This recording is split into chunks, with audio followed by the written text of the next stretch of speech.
Hello बच्चों, आइए आज के सेशन में आप सबका स्वागत है। तो आज के सेशन में हम डिस्कस करने वाले हैं बहुत ही इंपॉर्टेंट टॉपिक आपका है न्यूमेरिकल। क्या न्यूमेरिकल?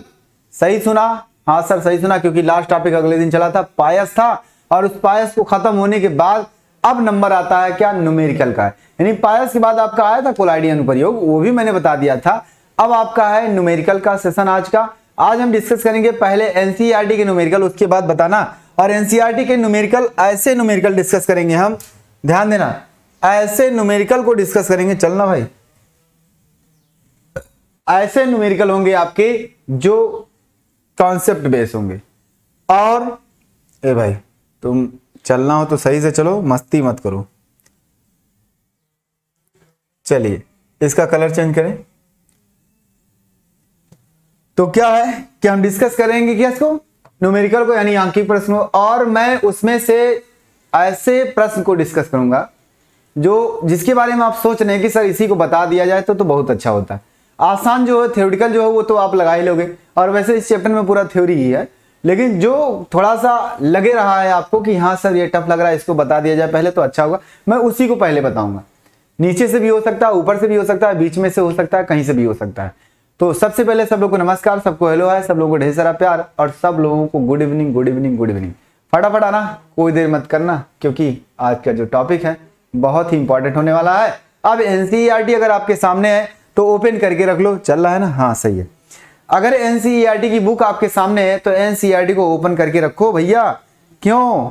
क्योंकि ये टॉपिक ऐसा हमारा है जो आपका बेहद खूबसूरत है ना, बेहद खूबसूरत टॉपिक है। सबसे पहला सवाल मैं नीचे से बताता हूं, 5.26 नंबर सवाल देख लेना। 5.26 नंबर सवाल है और इसके बारे में हम बात करते हैं, देखते हैं क्या भैया, क्या है क्या है क्या है क्या है ना। चलिए, है ना, आगे अगर सब कुछ सही है तो फिर आगे चलते हैं और देखते हैं नीचे से नंबर को, सवाल को डिस्कस करते हैं।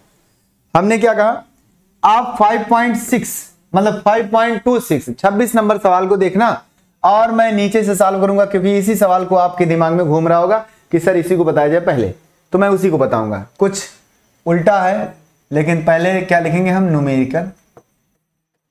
क्या डिस्कस कर रहे हैं? न्यूमेरिकल्स यानी आंकिक प्रश्न। और इसमें हम चैप्टर क्या है, चैप्टर आपका क्या है, चैप्टर 5। अबे तू कहां है? चैप्टर 5 क्या है? Surface chemistry.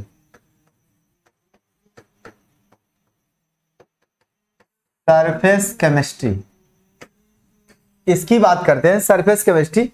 और इसमें हम पॉइंट एनसीईआरटी के लेवल से क्या 5.26 नंबर सवाल को देखना, उसी को देखना। मैं कुछ उल्टा बताने की कोशिश कर रहा हूं, क्योंकि जो आपके दिमाग में सवाल उठ रहा है उसी को बताना चाहता हूं। मैं पहले से सोच लिया हूं कि थ्योरेटिकल आपको पता है, डिस्पोजर क्या होता है, क्या होता है, कैटालिस्ट क्या होता है, एंजाइम क्या होता है, इसकी क्रियाविधि क्या होती है, सब बता दिया था मैंने। कुछ ऐसे सवाल हैं जिसके बारे में डिस्कस करना है, इसीलिए पहले उसको करेंगे, बाकी को बाद में कर लेना। सवाल क्या कह रहा है भाई, एनसीईआरटी आपके सामने है। सवाल क्या कह रहा है, कहाँ गया सवाल नंबर 26। हाँ, निम्न पदों को उचित उदाहरण सहित क्या है समझाइए, है ना। निम्न पदों को, यही लिखा है ना, निम्न पदों को उचित उदाहरण द्वारा समझाइए। उचित उदाहरण द्वारा समझाइए। आगे क्या क्या है, किसको समझाना है भैया? निम्न पद कहा है तो इसका मतलब कुछ है इसमें। ऑप्शन नंबर पहला दिया है, इसमें क्या दिया है, एल्कोसॉल, है ना। एल्कोसॉल मतलब एल्कोहल का साल, एल्कोसॉल, ये हो गया। दूसरा नंबर क्या दिया है इनका, दूसरा नंबर दिया है एरोसॉल, है ना। एरोसॉल, एरोसॉल मतलब बेंजीन का साल, एरोमेटिक सॉल। और आपका क्या, हाइड्रोसॉल। आगे बात करते हैं, तीसरा नंबर हाइड्रोसॉल। ध्यान से देखना, जो आप सोच रहे हैं उसी सवाल को मैं डिस्कस करूंगा, है ना, उसी सवाल को मैं डिस्कस करूंगा। चलिए, हो गया।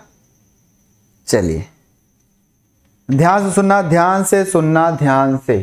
क्या क्या होगा? सवाल कह रहा है निम्न पदों को उचित उदाहरण द्वारा समझाइए। भैया तीनों को हमें समझाना है और एक एक उदाहरण देना है, उदाहरण के द्वारा समझाना है। क्या है? एरोसाल किसे कहते हैं, एल्कोसाल किसे कहते हैं, हाइड्रोसाल किसे कहते हैं? बात समझना ध्यान से देखना। एल्कोसाल, एल्कोसाल क्या है? क्या है? अब एल्कोसाल से सीधा सीधा दिख रहा है कि ऐसे कोलाइड में, है ना, ऐसे कोलाइड जिनमें परिक्षेपण माध्यम हमारा क्या हो? एल्कोहल। क्या हो? परिक्षेपण माध्यम एल्कोहल हो, उस विलयन को या उस कोलाइड को हम एल्कोसाल कहते हैं। बस आराम से एल्कोहल संधि विच्छेद कर दो, एल्कोहल यानी एल्कोसाल, अर्थात ऐसा कोलाइड जिनमें परिक्षेपण माध्यम एल्कोहल हो या परिक्षेपण माध्यम के रूप में एल्कोहल का प्रयोग किया जाता है, उसे एल्कोसाल कहते हैं। बात समझ में आई? उसे क्या कहते हैं? एल्कोसाल कहते हैं, है ना? जी सर, आपने सही कहा।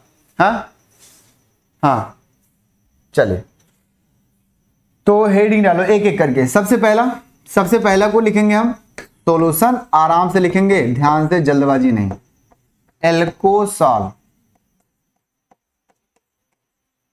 कौन आ गया? एल्कोसाल, एल्कोसाल, एल्कोसाल। चलो इसमें लिखते हैं ऐसे कोलाइड, क्या यार, ऐसे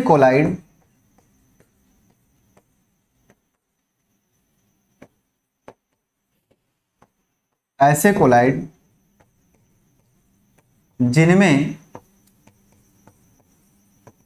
परिक्षेपण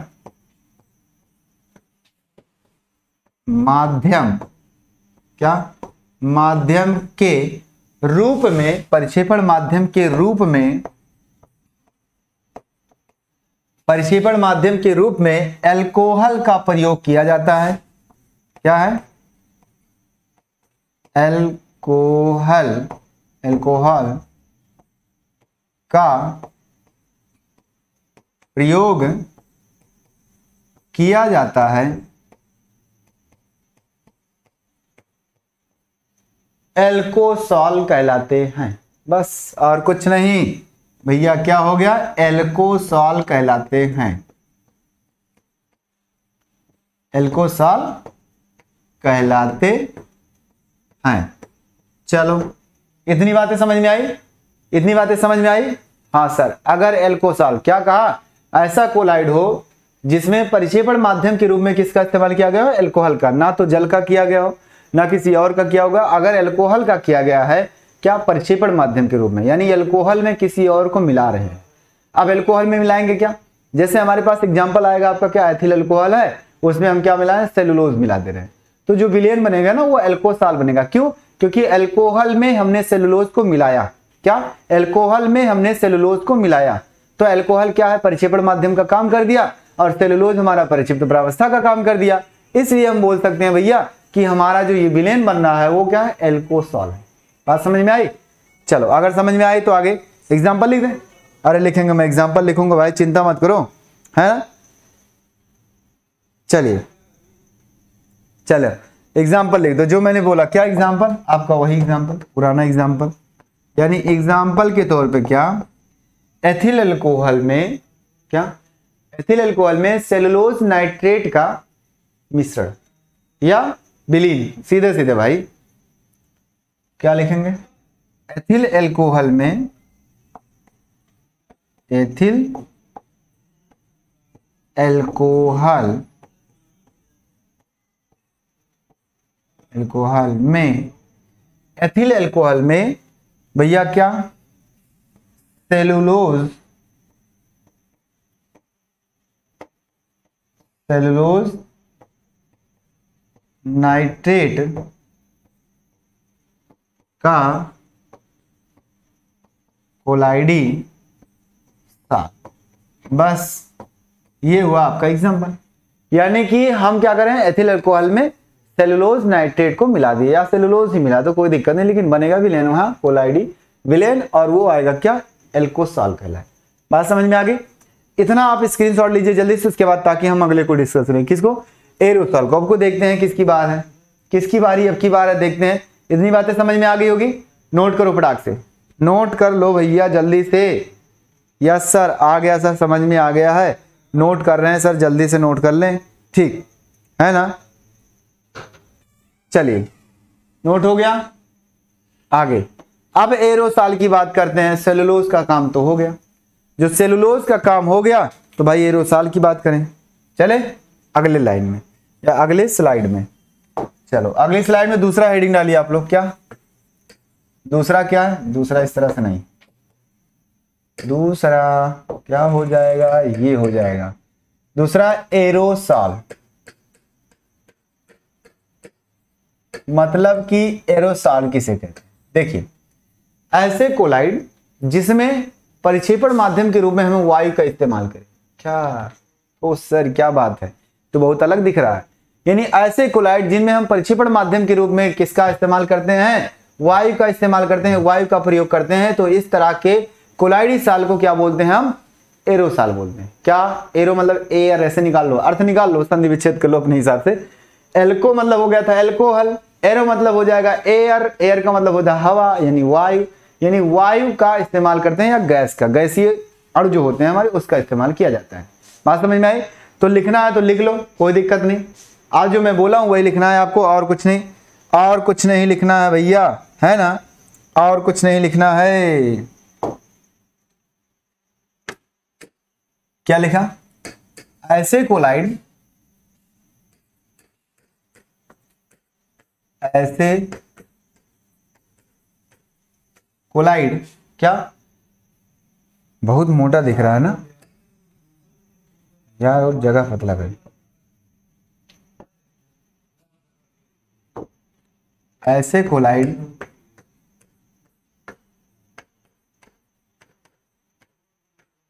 ऐसे कोलाइड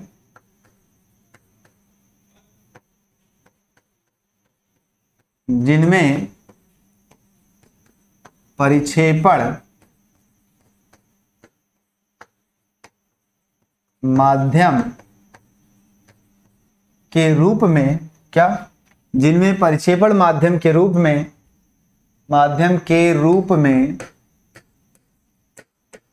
जिनमें परिक्षेपण माध्यम के रूप में वायु या गैस, लिख लो भैया, गैस का प्रयोग किया जाता है, प्रयोग किया जाता है, ऐसे कोलाइडी साल को क्या कहते हैं? एरोसाल कहलाते हैं। क्या भैया? एरोसाल कहलाते हैं। एरोसाल कहलाते हैं, एरोसाल कहलाता है। हो गया? जैसे, यस सर, जैसे तो लिखना ही पड़ेगा, हर हाल में लिखना पड़ेगा। अब जरा सोच के बताओ थोड़ा सा कि कौन सा ऐसा मिश्रण होता है जिसमें हमारा परिक्षेपण माध्यम क्या होता है? आपका वायु होता है। अब वायुमंडल में आप ठंडियों में देखा होगा एक चीज, क्या? कोहरा। कोहरा देखे होंगे ना। तो कोहरे में क्या है? इसका मतलब क्या, जो जल की कणें हैं, बूंदें, या कह सकते हो कि वायुमंडल में जो धूल के कण है, छोटे छोटे जो कोलाइडी साइज में है, वो उस वायु के साथ मिल करके क्या है? कोहरे के समान, लेकिन वहां संघनित होता है। वो पानी वायु के साथ मिल करके क्या, संघनित अवस्था में होकर कोहरा बनाता है। तो यानी कहने का मतलब एग्जाम्पल इसमें क्या आएगा? कोहरा। क्योंकि कोहरे में भैया आपका जो वायु होता है वो परिक्षेपण माध्यम है, बाकी सब परिक्षिप्त परावस्था होते हैं। तो यहां से हम बोलेंगे क्या एग्जाम्पल? कोहरा। कोहरा हो गया, हो गया। अब हम अगले की बात करें। इतनी बातें समझ में आ गई होगी। तीसरा आपका क्या है? तीसरा आपका क्या है? हाइड्रोसाल। क्या है? हाइड्रोसाल। हाइड्रोसाल।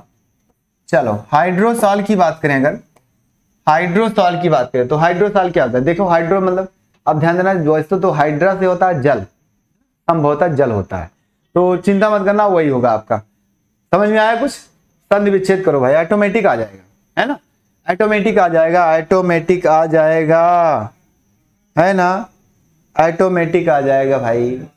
चलो चलो लिखते हैं। इतनी बातें समझ में आ गई। अगर हमने कहा था कि क्या बोला अभी भी, हाइड्रोसाल यानी ऐसे कोलाइड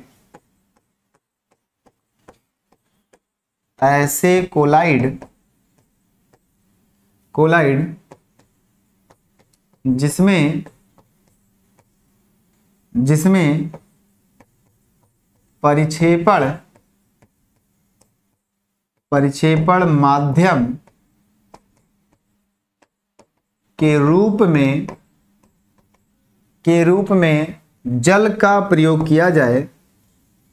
किसका? जल का प्रयोग किया जाए, है ना, प्रयोग किया जाता है लिखो। चलो, प्रयोग किया जाता है, हाइड्रोसॉल कहलाते हैं या हाइड्रोसॉल कहलाता है। हाइड्रोसॉल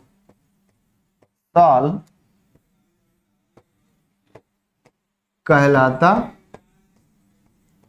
है। यानी कि अब बात आती है सर इसमें क्या होगा। ऐसा कोलाइड, इसको तो आप जानते होंगे भाई, जिसमें जल हो हमारा परिक्षेपण माध्यम, तो कुछ भी ले लो। स्टार्च को पानी में मिला दो भैया, सेलुलोज को पानी में मिला दो, प्रोटीन को पानी में मिला दो, जो इसको मिलाना उसको मिला दो, क्या बन जाएगा? हाइड्रोसॉल। तो यहाँ एग्जाम्पल आएगा स्टार्च का साल। जो भी एग्जाम्पल लिखना होगा आप लिख सकते हो, ऐसी बात नहीं है, आप स्वतंत्र हैं, है ना, आप स्वतंत्र हैं। सबसे पहले स्टार्च साल यानी स्टार्च का विलेन, और सेलुलोज ना लिखो, नहीं तो कहोगे सर जी पीछे आया था सेलुलोज। आप ग्लूकोज लिख दो, स्टार्च हो गया, माल्टोज लिख दो, है ना, माल्टेज लिख दो, माल्टोज साल, है ना, ETC लिख दो, ऐसे जो मन करे भाई। पानी के साथ मिला देंगे तो भाई जो बनेगा वही हमारा होगा। तो इतनी बातें समझ में आई जल्दी से। ये आपका था नीचे का सवाल, मतलब कहने का कि 26वां नंबर सवाल जिसके बारे में आप सोच रहे थे पहले से, मैंने पहले सोच लिया कि यही बताना है। अब अगला सवाल क्या हो सकता है? कहाँ गया वो? अगले सवाल को आपके दिमाग में सवाल घूम रहा होगा, मिसेल किसे कहते हैं? इसके जस्ट ऊपर वाला सवाल है ना, ये ना बताएं। मिसेल के बारे में चर्चा कर देते हैं। मैं बोल दूंगा खाली, केवल और केवल बोलूंगा, है ना, केवल और केवल बोलूंगा और कुछ नहीं, है ना, हाँ, केवल और केवल बोलूंगा और कुछ नहीं करेंगे। चलिए सुन लेना ध्यान से। बाकी उसके ऊपर तो टिंडल प्रभाव, वैद्युत कण संचलन, हाँ, उसमें से आपको अपोहन बताना है। सवाल नंबर क्या? सवाल नंबर आपका 23 नंबर, और पहले 25 नंबर देख लो, उसके बाद 25 नंबर सवाल को देखना है। स्क्रीनशॉट, आगे चले। जी सर, हो गया है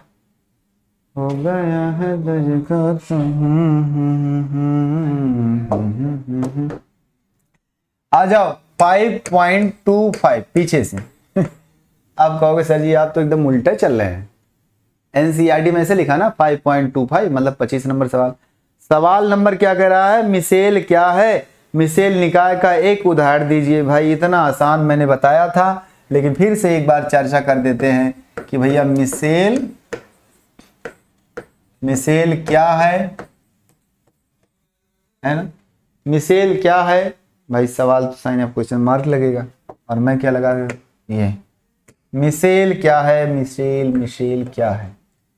और मिसेल क्या है, उसके बाद फिर कह रहे मिसेल निकाय का एक उदाहरण दीजिए। और मिसेल निकाय का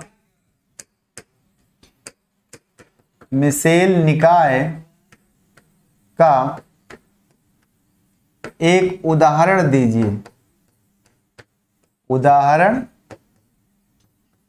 दीजिए, ध्यान से देखना। अब आपकी समझ में आ गया होगा कि ये सर तो सवाल आपने बताया था, क्या फायदा इसको। आप अब अगले चलिए, लेकिन नहीं, सुन लो ध्यान से। मिसेल क्या है? मिसेल यानी कि ऐसे कोलाइड, ध्यान से सुनना,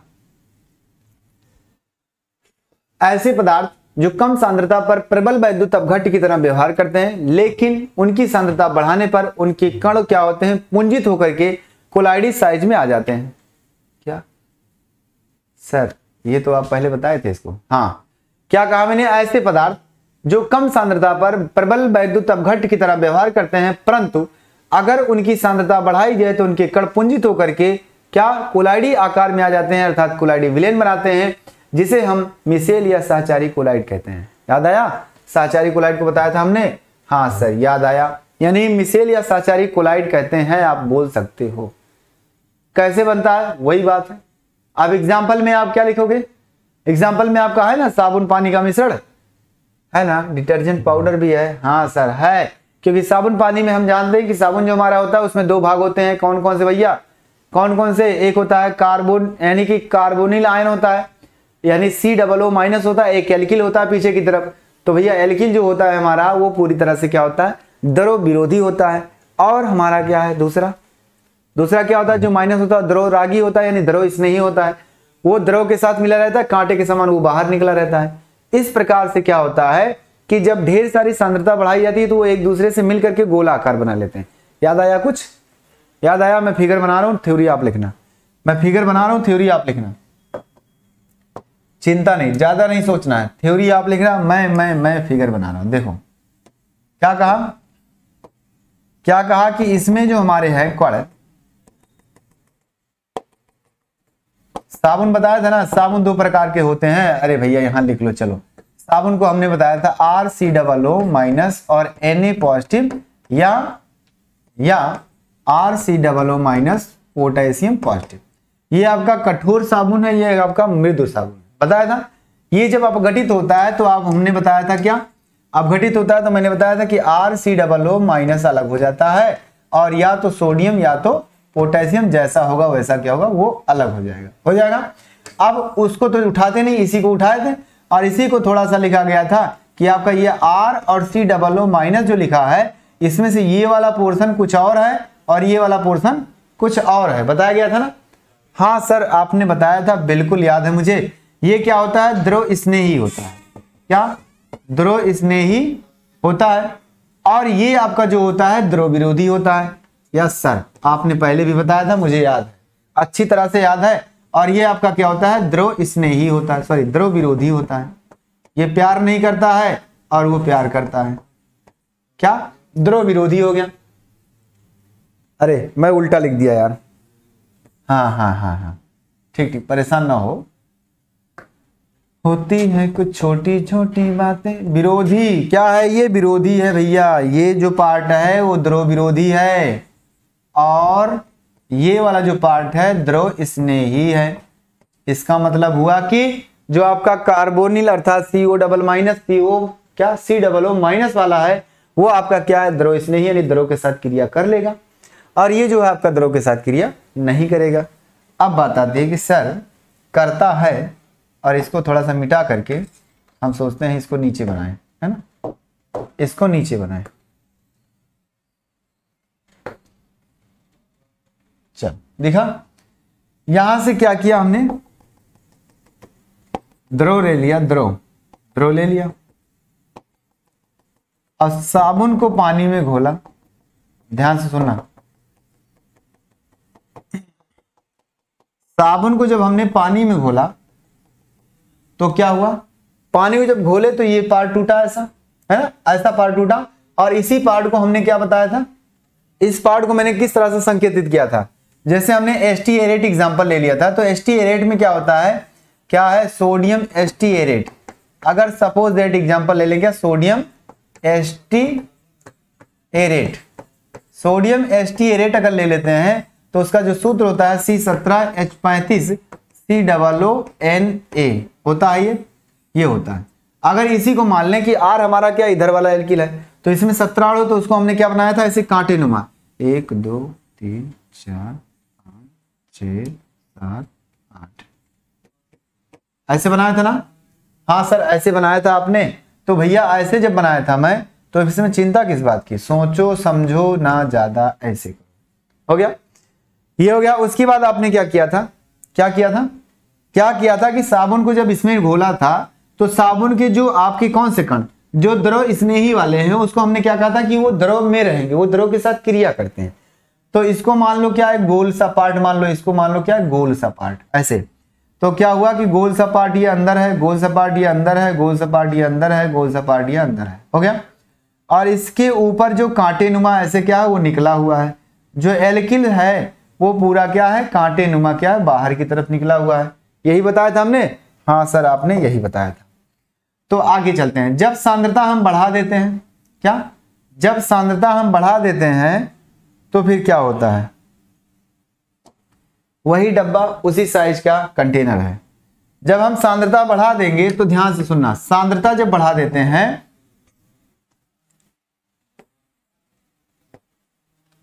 सांद्रता जब बढ़ा देंगे तो क्या होता है?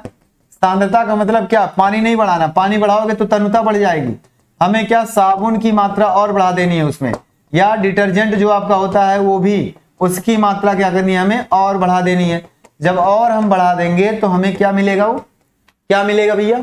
साबुन का अधिक से अधिक मात्रा में क्या, घोल मिलना है।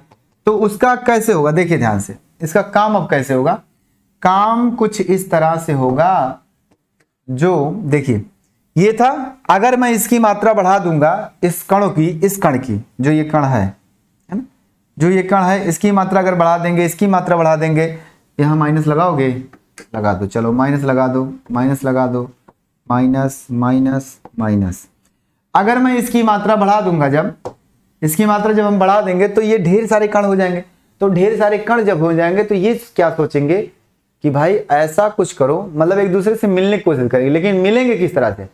पानी भी है और मिलना भी है, तो मिलेंगे जब, तो पानी के साथ मिलते हैं, तो पानी के साथ मिलने वाला जो कण होगा ना, वो सभी कण क्या है, बाहर की तरफ हो जाएंगे। सभी कण क्या है, एक दूसरे से ऐसे मिल जाएंगे कि वो पानी की सतह में मिले रहे, यानी ये भी कण पीछे से जुड़ना शुरू कर देगा, पीछे से, और इसका जो सिरा मान लो इसको, ये सब घूम के अंदर चला जाएगा, क्या, घूम के अंदर हो जाएगा, यूं समझ जाओ, है ना।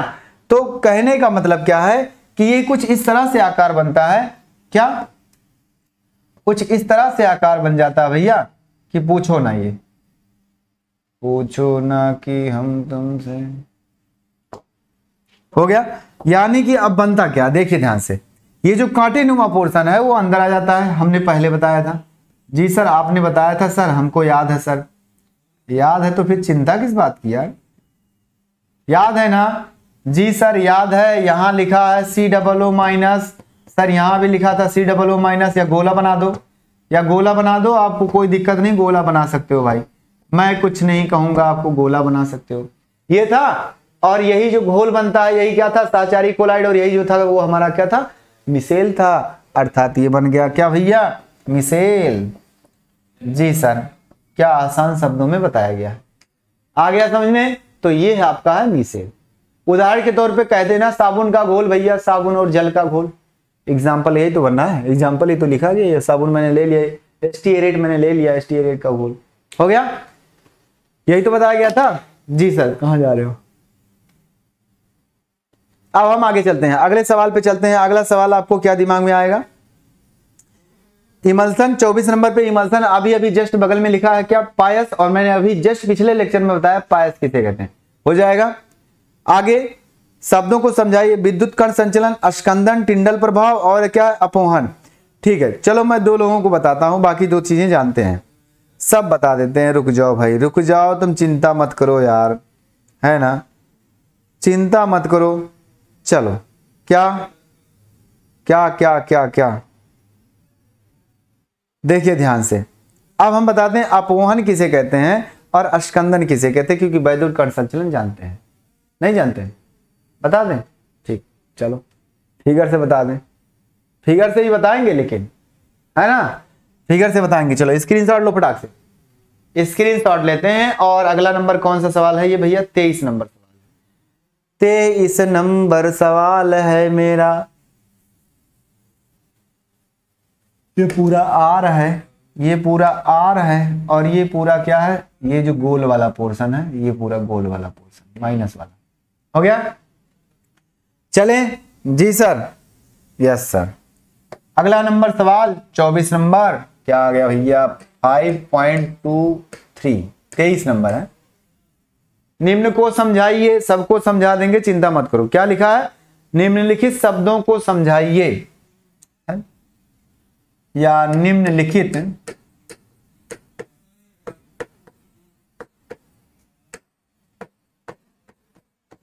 पदों को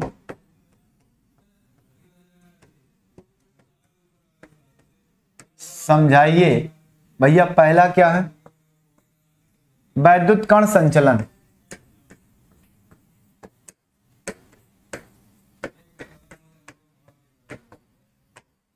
वैद्युत कण संचलन। दूसरा आपका क्या है? अस्कंदन, है ना, अस्कंदन। और तीसरा क्या है आपका? सी ऑप्शन क्या है आपका? कहां गए भाई?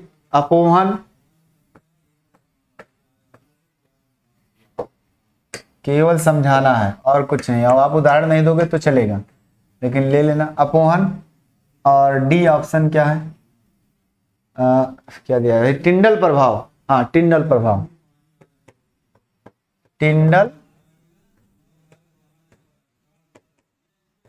टिंडल प्रभाव।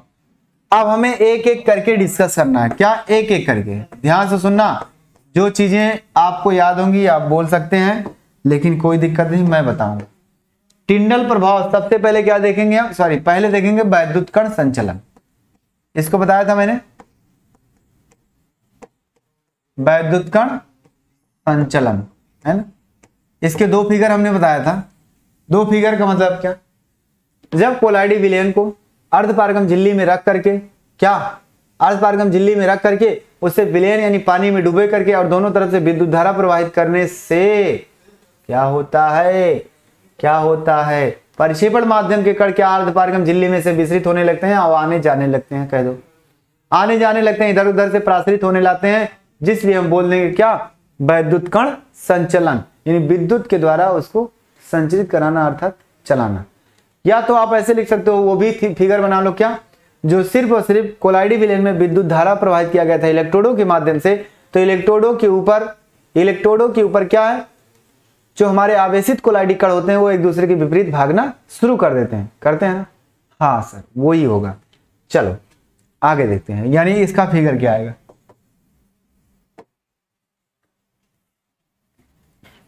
इसका फिगर क्या आएगा? यस सर, दिख रहा? थोड़ा सा ऊपर दिख रहा? जी सर, दिख रहा है सर। ठीक, ध्यान से देखिए, ध्यान से देखिए, हम क्या कर रहे थे?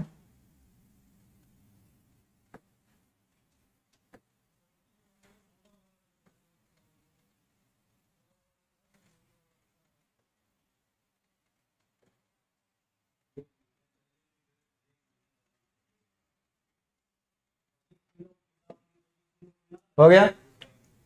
अब ध्यान से देखो, ये हमारा क्या है? बैटरी लगी है, ये बताया था ना, ये प्लस सिरा, ये क्या प्लस है, ये माइनस है, इसलिए यहां क्या लगाएंगे? Minus electrode. अब ये क्या? एक इलेक्ट्रोड है, ये आपका क्या? कैथोड। कैथोड, ये आपका क्या है? एनोड। जी सर, ये पता चल गया, एनोड कैथोड पता चल गया। अब इसमें जो हमारा कोलाइडी विलयन है वो क्या? आवेशित कोलाइडी विलयन है। क्या? आवेशित कोलाइडी विलयन है। आवेशित है, आवेशित है, तो आपको पता है कि इसमें कण जो होंगे हमारे कोलाइड कण, वो आवेशित कोलाइडी कण होंगे, है ना। आवेशित कोलाइडी कण होंगे, यही होंगे ना? हाँ सर, यही होंगे। क्या होंगे? आवेशित कोलाइडी कण की अगर बात की जाए भैया, तो क्या हो जाता है? ये आवेशित कोलाइडी कण हो गया। आवेशित कोलाइडी कण होते हैं, तो यूं समझ जाओ कि भैया इसमें जो चार्ज होता है ना, उसमें चार्ज, यहां मान लो कि भैया माइनस चार्ज है, ये मान लो माइनस, मतलब ऋणावेशित कोलाइडी कण है, ये सपोज दैट पूरा ऋणावेशित कोलाइडी कण है, ऋणावेशित कोलाइडी कण है। तो आपको अब अगर विद्युत धारा प्रवाहित की जाएगी जैसे, वैसे चलने की दिशा दिखेगी। किसकी? इसी आवेश की। कैसे? अगर ये ऋणावेशित है तो ये ऋणावेशित प्लेट की तरफ तो आएगा नहीं, कहां जाएगा? धनावेशित की तरफ। जब धारा चलेगी तो ये धनावेशित की तरफ भागना शुरू कर देगा। इस तरह से क्या है? धनावेशित की तरफ ये क्या है? भागना शुरू कर दिया भैया इस तरफ, और इस पर क्या गया? पूरी तरह से धन चार्ज, यानी कि कोलाइडी कणों का चलाना विद्युत के द्वारा वैद्युत कण संचलन कहलाता है। क्या बोल दिया मैंने? यस सर, यानी कोलाइडी कणों को चलाना विद्युत के द्वारा वैद्युत कण संचलन कहलाता है। लेकिन किस कण को? आवेशित कण को। आप बोलना क्या, आवेशित कोलाइडी कणों को क्या, यदि आवेशित कोलाइडी विलयन में इलेक्ट्रोडों के माध्यम से विद्युत धारा प्रवाहित की जाती है तो उस इलेक्ट्रोड के यानी कि विपरीत आवेशित इलेक्ट्रोडों की तरफ आवेशित कोलाइडी कण हमारे गमन करने लगते हैं। अतः यह घटना वैद्युत कण संचलन कहलाती है। कोलाइड का यह एक गुण है। क्या है? कोलाइड का यह एक गुण है। समझ में आ गई बातें? यस सर, समझ में आ गया होगा फिगर देख करके। अस्कंदन की बात करें, अस्कंदन की बात करें, किसकी बात करें सर? ये ए है, ये बी है। अस्कंदन की बात करें अगर, क्या अस्कंदन की, तो ध्यान से सुनना। अस्कंदन माने क्या होता है भैया? अवक्षेपण होता है, डिस्पर्सन होता है। यानी कि अस्कंदन को एक वैज्ञानिक ने कहा था, हार्डी सुल्जे ने कहा था कि जब किसी विलयन में या किसी लवणीय विलयन में कोई वैद्युत अपघट्य पदार्थ या ताजा बना अवक्षेप मिला दिया जाता है तो वो जो विलयन होता है वो अस्कंदित हो जाता है। यानी कोई भी वैद्युत अपघट्य विलयन हो उसमें ताजा बना अवक्षेप अगर मिला दिया जाए, जैसे मान लेते हैं हमारे पास क्या है फेरिक क्लोराइड में, क्या फेरिक क्लोराइड में आप क्या सिल्वर क्लोराइड मिला दो, सिल्वर क्लोराइड मिला दो, पहले फेरस क्लोराइड फिर सिल्वर क्लोराइड, उसको मिलाएंगे तो आपका सिल्वर का क्या होता है? साल बन जाता है। तो इस प्रकार से क्या है कि हम कह सकते हैं कि ताजा बने अवक्षेप को, क्या ताजा बने अवक्षेप को वैद्युत अपघट्य के पदार्थ में या फिर लवणीय विलयन में मिलाने से हमारे पास क्या है? साल प्राप्त होता है, या वह लवणीय विलयन अस्कंदित हो जाता है या अवक्षेपित हो जाता है ना? अवक्षेपित हो जाता है जो कोलाइडी कणों के आकार में होता है, इसलिए उसे बोलेंगे क्या? अस्कंदन। अर्थात वह गुण क्या है? कोलाइड का एक गुण है। हो गया? यानी कहने का मतलब है, चलो फिगर से फिर देखो, फिर देख लो भाई, चिंता ना करो, फिर देख लो, फिर देख लो। हमने क्या किया? ये हमारा सपोज दैट क्या था? कोई विलयन था, कोई लवणीय विलयन था, ये है ना? कोई लवणीय विलयन था ये। इसका भी एग्जांपल मैंने दिया है, बताया भी आपको, देख लेना जाकर के भैया। कोई लवणीय विलयन था ये क्या है? लवणीय विलयन है।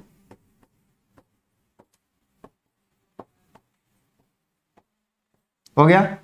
इसमें हम क्या मिलाते हैं? ताजा बना अवक्षेप,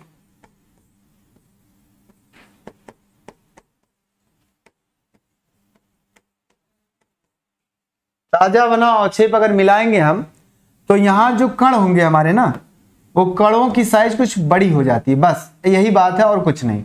यानी कणों की साइज कुछ दिखने लगती है और ये जो घोल होता है वो कोलाइडी घोल के समान हो जाता है, अर्थात कोलाइडी कणों के आकार में आ जाता है। जिसलिए इस घटना को बोलेंगे हम क्या? अस्कंदन बोलेंगे। क्या? इस घटना को अस्कंदन बोलेंगे। क्या क्या क्या क्या? इसे बोलते हैं अवक्षेपित, अवक्षेपित कोलाइडी कण। हाँ, हो गया? अवक्षेपित कोलाइडी कण होता है बस।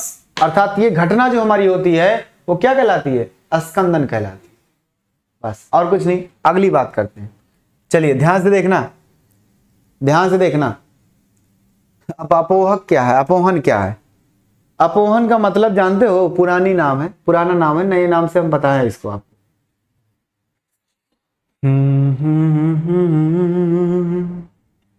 आ जाओ, देखते हैं, देखते हैं क्या होगा। चले चले जी सर, चलते हैं। इतनी बातें अगर समझ में आ गई तो हम आगे चले, आगे चले। ठीक, अब हम बात करते हैं किसी तीसरे पॉइंट की। तीसरा पॉइंट क्या है आपका? C option. क्या? अपोहन। जानते हो एक प्रकार से ये शुद्धिकरण में काम आता है। अपोहन, अपोहन ये आपका कोलाइडी विलयनों का शुद्धिकरण किया जाता है। इससे क्या होता है? कुछ नहीं होता, ध्यान से सुनना। क्या? अपोहक झिल्ली में, अपोहक झिल्ली में अशुद्ध कोलाइडी विलयन को रखने पर, क्या रख देने पर या रखने पर, ध्यान से सुनना, अपोहक झिल्ली में अशुद्ध कोलाइडी विलयन को रखने से उस झिल्ली को एक क्या परिक्षेपण माध्यम अर्थात द्रव में डुबोने से क्या होता है? उसमें से जो अशुद्धियां होती हैं, क्या होती हैं, जो अशुद्धियां होती हैं वो अपोहक झिल्ली से क्या होती हैं, धीरे धीरे विसरित हो जाती हैं। आप ऐसे बोलो। या फिर आप इस बात से भी सहमत हो सकते हैं, देखिए ध्यान से, आप उस अशुद्धि को निकालना है ना, अशुद्धि को क्या करना है, निकालना है। तो इस बात को ध्यान देना कि जो हमारी आवेशित अशुद्धियां होंगी, जो वैद्युत अपघट्ट वाली अशुद्धियां होंगी, उसको, है ना, उसको अगर अपोहक झिल्ली में रखे हैं और रख करके विद्युत धारा प्रवाहित करते हैं तो वो आवेश के द्वारा क्या होगा, निकल जाएगा। इससे क्या होगा, हमारा कोलाइड विलयन शुद्ध बच जाता है। अब एक बात आती है, सर आपने 2 बार अपोहक अपोहक बोला, 3 बार अपोहक झिल्ली क्या होती है? अरे भाई अर्धपारगम झिल्ली, अर्धपारगम झिल्ली ही है बस, है ना। अर्धपारगम झिल्ली से कोलाइडी कणों का निकलना क्या है, कोलाइडी कण का निकलना नहीं, सॉरी, कोलाइड में उपस्थित अशुद्धियों का निकलना अपोहन कहलाता है। सीधा सीधा आसान शब्दों में अगर लिखना है तो लिख सकते हो कि अर्धपारगम झिल्ली में से कोलाइड विलयन में घुली अशुद्धियों का बाहर निकलना अपोहन कहलाता है ना, अपोहन कहलाता है। चलो लिख लो, लिख लो, लिख लो सर। जी सर, क्या है, अपोहक झिल्ली से, क्या, अपोहक झिल्ली से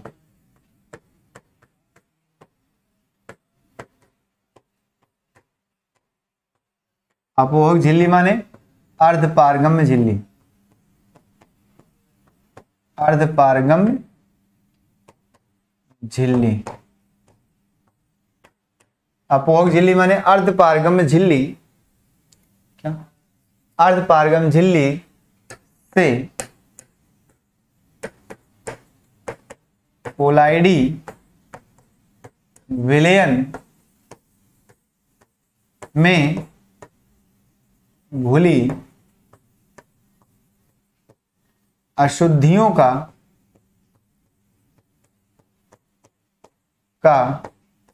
बाहर निकलना, बाहर निकलना क्या कहलाता है, बाहर निकलना, क्या भैया, बाहर निकलना अपोहन कहलाता है, अपोहन कहलाता है। अब सर कहोगे सर कैसे, ध्यान से सुनो, अपोहन कहलाता है, हाँ सर अपोहन ही होगा। देखिए फिगर इसका क्या होगा, यानी आप क्या करोगे, अशुद्धि कोलाइडी, अशुद्ध कोलाइडी विलयन को अपोहक झिल्ली बने अर्धपारगम झिल्ली में रखोगे। रखने के बाद भैया आप उसको क्या है, डिस्पर्सन मीडियम यानी कहीं दरों में डाल दोगे। दरों में डालने से जो अशुद्धियां घुली होती है ना उसमें, वो धीरे धीरे धीरे अर्धपारगम झिल्ली के माध्यम से होते होते बाहर निकल आती है। क्या, बाहर निकल आती है, जिस कारण क्या होता है, हमारा कोलाइडी विलयन शुद्ध हो जाता है। अब चलिए इसका मैं फिगर बनाता हूं, देखो इसका मैं फिगर बना रहा हूं, ध्यान से सुनना, ध्यान से सुनना।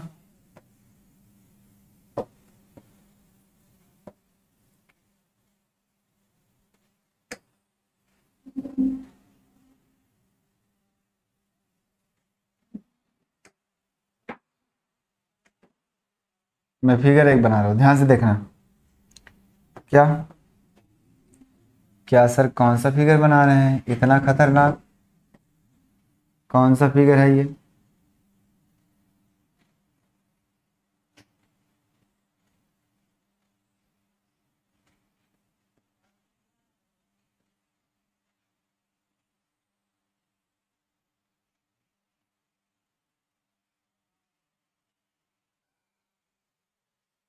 वाह सर वाह, क्या कलाकारी है, हैं? इसको पैक करके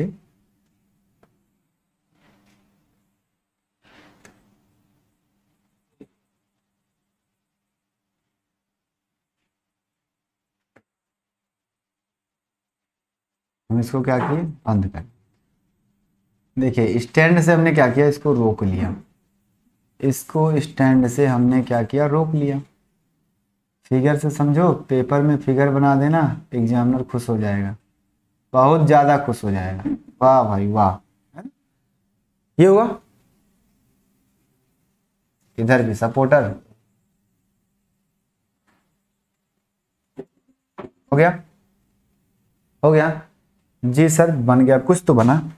अब इसमें क्या है, ध्यान से देखना, इसमें हम क्या भर रहे हैं, इसमें हम मान लेते हैं एक विलेन भर लिया। कौन सा विलेन? अशुद्ध कोलाइडी विलेन। क्या? अशुद्ध कोलाइडी विलेन।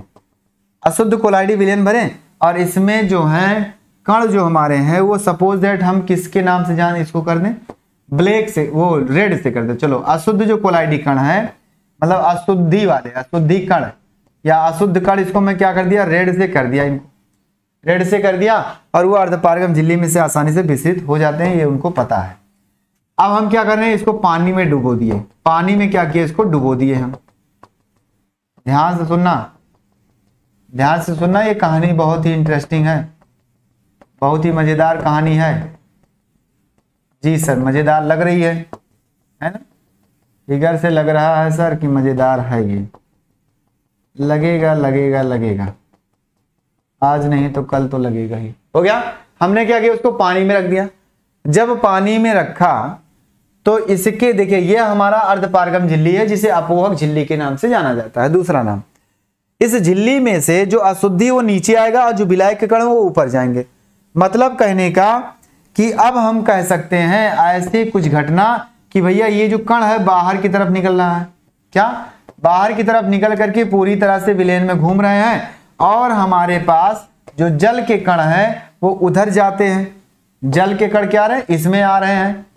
जल के कण कहाँ आ रहे हैं, इसमें आ गए।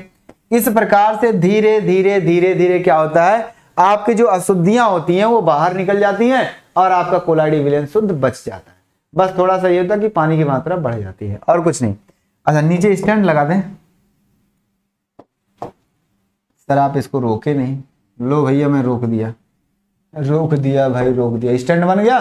हाँ सर स्टैंड बन गया, खत्म बात। यानी अब नाम लिखने की बारी आ गई। अब नाम लिखने की बारी, ये जो आपका है अपोहक झिल्ली, अपोहक झिल्ली जिसे बोलते हैं अपोहक झिल्ली, हो गया। और यहां जो विलेन रखा हुआ है इसमें वो क्या है, अशुद्ध कोलाइडी विलेन। क्या? अशुद्ध कोलाइडी विलेन। वहां लिखें, चलो यहां ना लिखो, यहां लिख दो, इधर लिख दो भाई, इधर लिखो, लेकिन इधर नहीं लिखना, इधर ही लिखा जाता है, ज्यादा सही होता है। अशुद्ध कोलाइडी विलेन, अशुद्ध कोलाइडी दिख रहा, हाँ विलेन, हो गया। और ये जो आपका है वो जल है। बस यहां से क्या पता चला कि ये जो घटना होती है ना, पूरी घटना अपोहन कहलाती है। क्या? पूरी घटना अपोहन कहलाती है, अपोहन। बस इससे ज्यादा कुछ नहीं इसमें करना, आपको सिर्फ और सिर्फ ऐसे बना देना है, फिगर लिख देना। स्टैंड के माध्यम से हमने इसको लटका दिया पानी में। अब वो धीरे धीरे धीरे धीरे क्या है, ये शुद्ध हो जाता है। अर्थात एक प्रकार से यह क्या है, कोलाइडो का शुद्धिकरण के अंतर्गत आएगा। आपसे अगर पूछ जाए कि कोलाइडो की शुद्धिकरण किस विधि से की जाती है या कोई ऐसी विधि, बहुत सी विधियां हैं, कोई विधि लिखिए, शुद्धिकरण की विधि लिखिए, तो आपकी एक विधि ये हो गई है ना, चिंता मत करना। हो गया, आगे चले। अब आपका क्या है, टिंडल प्रभाव। टिंडल प्रभाव को तो आप जानते ही हैं। चलो जानते हैं तो मैं दूसरे को डिस्कस कर देता हूं जो कुछ लग रहा हो कि कॉम्प्लिकेटेड है। तो भैया क्या है, आकार वर्णात्मक उत्प्रेरक के बारे में बताया था मैंने, आकार के बारे में, है ना। फिर क्या है आपका, उत्प्रेरक की सक्रियता का वर्णात्मक, ये भी बताया था, उत्प्रेरक कैसे सक्रिय होता है। उत्प्रेरक के साथ का वर्धक मिला दिया जाता है, वो सक्रिय हो जाता है। और कैसे सक्रियता निकलती है, आर्हेनियस समीकरण से आप क्या निकालोगे, E की वैल्यू निकाल लेते हैं। बताया था ना? हाँ सर बताया था आपने, ठीक। विषमांगी उत्प्रेरक के लिए बताया था भैया, विषमांगी उत्प्रेरक में क्या हो, अभिकारक और क्या उत्प्रेरक की अवस्था जब समान नहीं होती है तो उसे विषमांगी उत्प्रेरक कहते हैं। उसमें आप ले सकते हो अमोनिया के ले सकते हो और उसके साथ क्या मिला सकते हो, ये मतलब आयरन मिला सकते हो, जल को ले सकते हो, मतलब हाइड्रोजन परऑक्साइड ले सकते हो, उसके साथ निकेल मिला सकते हो, ऐसे करके HCl ले सकते हो, उसके साथ मतलब हाइड्रोजन और क्लोरीन की क्रिया करा के HCl बना सकते हो, उसके साथ दूसरा धातु मिला सकते हो, प्लेटिनम। तो इस प्रकार से क्या, ऐसा एग्जाम्पल आपको देना है, आपके सामने है बुक और आपके सामने दिख भी रहा है, ऐसा एग्जाम्पल देना है जो द्रव मतलब क्या, अभिकारक अलग अवस्था में हो, उत्प्रेरक जो ऊपर रखा है तीर वो अलग अवस्था में हो। अगर इस प्रकार से है तो हम कह सकते हैं कि ये क्या है, विषमांगी उत्प्रेरक है। हो जाएगा? जी सर हो जाएगा, मुझे पता है। अगला सवाल क्या है, कहाँ गया अगला सवाल, विषमांगी हो गया। अगला सवाल क्या, साबुन की क्रियाविधि पायसीकरण बताया था ना, मिसेल और पायस कैसे बनते हैं। मिसेल अलग बता दिया, आपको सब लिखना है, पायस भी बनाना है, मिसेल भी बनाना है, उसके प्रकार कितने होते हैं वो भी लिखना है, सब कुछ लिख सकते हो। पायस को मैंने बताया, मिसेल को भी मैंने बताया, पायसी कारक किसे कहते हैं वो भी बताया गया, तो आपको घबराने की बात नहीं है। और क्या, साबुन की क्रियाविधि, साबुन कैसे कार्य करता है, वो कपड़े के अंदर क्या आता है भैया, जो क्या द्रव स्नेही भाग होता है वो मैल के साथ घुसता है और उसके साथ क्रिया करके बाहर चला आता है ना, उसके साथ क्रिया करके बाहर चला आता है। इस प्रकार से क्या होता है ये। अगला इमल्सन क्या है, इमल्सन का मतलब क्या है, पायस, मैंने बताया था ना इमल्सन। अगला सवाल क्या, 16 नंबर सवाल, इमल्सन का मतलब क्या है, पायस। और पायस आपको बताया गया कैसे बनता है, जिसमें द्रव दोनों अवस्थाएं, परिक्षेपण माध्यम परिक्षिप्त प्रावस्था दोनों क्या होते हैं, द्रव होते हैं, पायस कहलाते हैं। जैसे एग्जांपल में 2 लोग आते हैं, केवल जल में तेल और तेल में जल, आया था ना, बताया था, हाँ सर बताए थे आप। अगले सवाल की बात अगर की जाए, अगर भैया ध्यान से सुनना, कहाँ गया, गायब हो जाता है अचानक यार। कहा 16 नंबर पहुंच गए जी सर। 15 नंबर पे आ जाओ भैया, प्रकाश किरण पुंज कोलाइड साल में गमन करता है, ये भी बताया गया था। गमन करता है तो भैया कुछ प्रभाव दिखाएगा, और गमन करता है तिरछा मिर्छा। जियोलाइट फेरिक हाइड्रोक्साइड साल में इतना वैद्युत अपघटन मिलाया जाता है, इस पर भी क्या लिखना है, क्या लिखना है, परिस्थितियों का क्या प्रेक्षण होंगे, मतलब जब मिलाएंगे तो क्या क्या घटना होगी। मतलब कहने का कि जियोलाइट में जब हम सोडियम हाइड्रोक्साइड है ना, हाँ क्या लिखा है, जल योजित फेरिक ऑक्साइड को सोडियम क्लोराइड के साथ मिलाया जाता है जब, तो क्या बनता है भैया, फेरिक क्लोराइड बन जाता है, फेरिक क्लोराइड बनता है, सोडियम हाइड्रोक्साइड अलग हो जाता है। तो इस तरह से हम कह सकते हैं कि एक प्रकार से क्या अस्कंदन वाला प्रभाव इसमें होगा। अस्कंदन मतलब ताजा अवक्षेप जो है सोडियम क्लोराइड का, उसको मिला देते हैं फेरिक ऑक्साइड में और वो बन जाता है फेरिक क्लोराइड। बस आगे, कोलाइड साल में से विद्युत धारा प्रवाहित की जाती है तो क्या होता है, वैद्युत कण संचलन होता है ना। आवेशित जो कोलाइड होते हैं वो एक दूसरे के इलेक्ट्रोडों की तरफ क्या है, गमन करने लगते हैं, ये घटना होती है। आगे बात करते हैं, 15 हो गया, 14 नंबर ऊपर चलते रहो धीरे। कोलाइडों को निम्न आधार से वर्गीकृत करिए। घटकों की अवस्था में आधार पर क्या किया गया था, घटक कितने उसके भैया, 2 घटक सिर्फ, परिक्षिप्त प्रावस्था, परिक्षेपण माध्यम, बांट दिया मैंने। उसके बाद क्या, परिक्षिप्त प्रावस्था, परिक्षेपण माध्यम, मध्य के अन्योन्य क्रिया, अच्छा गा वाला कुछ है। परिक्षिप्त प्रावस्था की प्रकृति, परिक्षिप्त प्रावस्था की प्रकृति के आधार पर निम्न वर्गों में बांटा गया था कि परिक्षिप्त प्रावस्था हमारी कैसी है भैया, बहुआण्विक, बृहद आणविक है ना, और सहचारी कोलाइड। परिक्षिप्त प्रावस्था मतलब जो मिला रहता है, बहुआण्विक, बृहद आणविक, सहचारी कोलाइड के रूप में उसे 3 वर्गों में बांटा गया था, मैंने लिखाया था।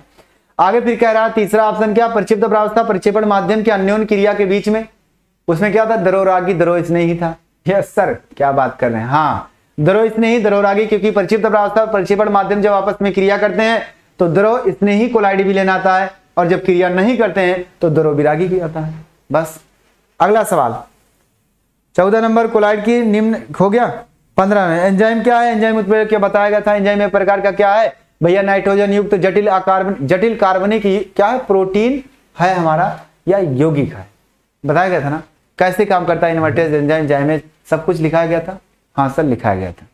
तो हम जानते हैं कि आपका तो इतनी टॉपिक आ गई होगी, सब ये बेसिक चीजें हैं। ये भैया बहुआण्विक और बृहद आणविक कोलाइड में क्या अंतर है आपको बताना है। बहुआण्विक बताया था मल्टी मॉलिक्यूलर होता है, और बृहद आणविक क्या होता है, माइक्रो मॉलिक्यूलर। बहुआण्विक में क्या भैया, छोटे छोटे जो कण होते हैं 1 नैनोमीटर से भी छोटे, वो एक दूसरे से मिल करके एक पुंज बनाते हैं, जिसके कारण वो आकार जो होता है कोलाइडी आकार में होता है। इस प्रकार के कोलाइड को बहुआण्विक कहते हैं। बृहद आणविक मतलब होता है एक प्रकार से बहुलक होता है, खुद का खुद बड़ा अणु होता है, जिसकी रेंज कोलाइडिक की रेंज में ही रहती है, ज्यादा नहीं होती है। जैसे आपका क्या आता है, प्रोटीन आता है, सेलुलोज आता है, स्टार्च आता है, ये सब आते हैं बहुआण्विक में, सॉरी बृहद आणविक में आते हैं। आगे लिखाया था ना मैंने, द्रवरागी द्रव स्नेही साल क्या है, आ गया फिर ऊपर सवाल, ऊपर क्या 11 नंबर है ना, सब कुछ बताया गया था आपका। इतनी चीजें तो आपको आती ही होंगी भैया।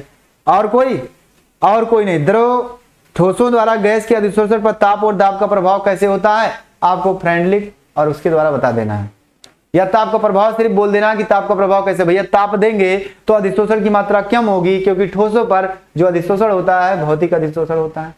ताप देने से उसके कण निकल जाएंगे, क्योंकि ठोसों पर अधिशोषण होता है तो ऊष्माक्षेपी होता है, जब हम ताप देंगे तो और जाएगा, इसका मतलब अधिशोषण कम हो जाएगा, और दाब देंगे तो ज्यादा चिपकेगा, यानी अधिशोषण अधिक होगा।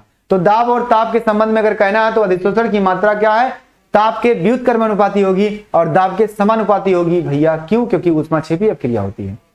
हो गया। आगे परिक्षिप्त प्रावस्था परिक्षेपण माध्यम की भौतिक अवस्थाओं के आधार पर उन्हें किस वर्गों में बांटा गया है भैया? 8 वर्गों में बांटा गया है। कैवा नंबर सवाल?